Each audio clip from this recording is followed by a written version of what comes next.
Well, hello, Mr. Beale. Please sit down.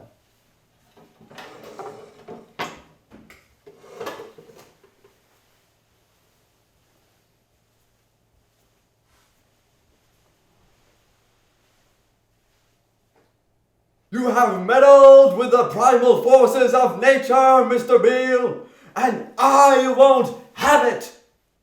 Is that clear? You think you merely stopped a business deal. That is not the case. The Arabs have taken billions of dollars out of this country, and now they must put it back. It is ebb and flow, tidal gravity. It is ecological balance. You are an old man who thinks in terms of nations and peoples. There are no nations, there are no peoples, there are no Russians, there are no Arabs, there are no third worlds, there is no West. There is only one holistic system of systems, one vast and immane, interwoven, interacting, multivariate, multinational dominion of dollars. Petrodollars, electrodollars, multi-dollars, Reichmarks, rins, rubles, pounds, and shekels. It is the international system of currency which determines the totality of life on this planet. That is the natural order of things today. That is the atomic and subatomic and galactic structure of things today. And you have meddled with the primal forces of nature. And you will atone. Am I getting through to you, Mr. Beale?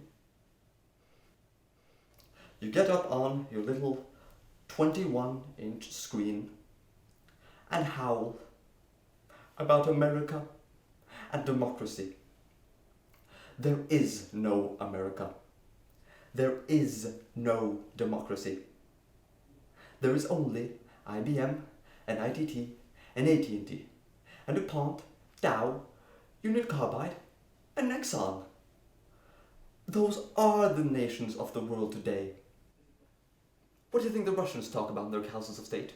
Karl Marx.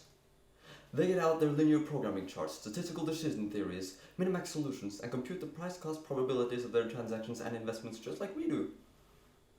We no longer live in a world of nations and ideologies, Mr. Beale. The world is a college of corporations, inexorably determined by the immutable bylaws of business. The world is a business, Mr. Beale. It has been since man crawled out of the slime.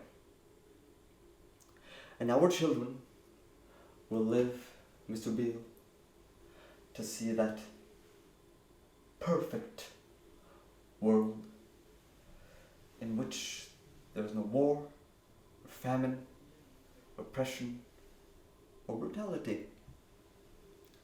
One vast and ecumenical holding company in which all men will work to serve a common profit, in which all men will hold a share of stock.